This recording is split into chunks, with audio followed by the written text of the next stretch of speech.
સુરેન્દ્રનગરના નાયબ મામલતદારની ઈડીએ ધરપકડ કરી છે। ચંદ્રસિંહ મોરીને અમદાવાદ ગ્રામ્ય કોર્ટમાં લવાયા છે। વિશેષ અદાલતમાં રજૂ કરી રિમાન્ડની વિશેષ માંગ કરાઈ છે। લખતર ખાતે કલેક્ટરના પીએને ત્યાં પણ તપાસ ચાલુ છે। કલેક્ટરના નિવાસસ્થાને 14 કલાક સર્ચ ચાલ્યું હતું। બેનામી સંપત્તિઓ અને ગેરરીતિ બહાર આવે તેવી શક્યતા છે। નાયબ મામલતદારની ઈડીએ ધરપકડ કરી લીધી છે। આ વિશે વધુ માહિતી આપવા માટે સંવાદદાતા દર્શલ જોડાઈ ચૂક્યા છે।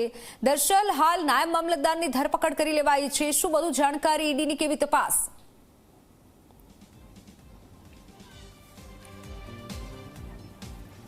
મિત્તલ, હાલમાં હું અમદાવાદ ગ્રામ્ય કોર્ટ, જે ઈડીની સ્પેશિયલ કોર્ટ કહેવાય છે, ત્યાં છું અને ત્યાંના દ્રશ્યો એ બહારના જોઈ શકાય છે।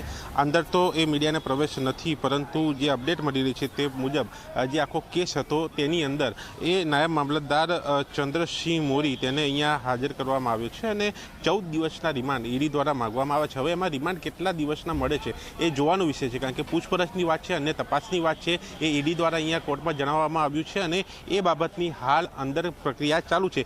જે અંદર કાર્યવાહી હાથ ધરવામાં આવી, જે અંદર સુનાવણી હાથ ધરવામાં આવી, તેની અંદર ક્યાંક કોર્ટે ઈડીનો ઉધરો પણ લીધો, એટલા માટે કારણ કે સુરેન્દ્રનગરનો એ કેસ જ્યાં કલેક્ટર અને નાયબ મામલતદાર સામેની એ ઈડીની કાર્યવાહી, એ બેનામી સંપત્તિની વાત હોય કે પછી એ ફરિયાદ જે હતી એ દસાડા તાલુકાના નાવિયાણી ગામ અને લખતર તાલુકાના તલસાણા ગામના કૌભાંડ બાબતની એ તપાસ ચાલતી હતી અને તેમાં ત્યાંની ઈડી કોર્ટમાં કેમ રજૂ ન કરાયા, આટલે દૂર કેમ લાવ્યા, એ પ્રશ્ન કોર્ટે કર્યો હતો અને તેની સાથે સાથે અન્ય બાબતોનો પણ ઉલ્લેખ કોર્ટ દ્વારા કરવામાં આવ્યો છે, જેની અંદર એ પરિવારને, નાયબ મામલતદારના પરિવારને જાણ કરાઈ છે કે કેમ એવી બાબતો અહીંયા પ્રકાશમાં આવી છે। એટલે કે આ બાબતે એક કોર્ટે ઉધડો અહીંયા ઈડીનો લીધો છે, આગળની પ્રક્રિયા ચાલુ છે। હવે થોડાક સમય બાદ સ્પષ્ટ થશે કે એ 14 દિવસના રિમાન્ડ મંજૂર થાય છે કે પછી ઓછા દિવસના રિમાન્ડ મળે છે, કારણ કે મોટા કૌભાંડની વાત છે, અન્ય લોકોની સંડોવણીની પણ વાત છે, એ લોકોને શોધવા, એ લોકોને પકડવા, એ પૂછપરછ કરવી, એ તપાસ થવી જરૂરી છે અને તેના માટે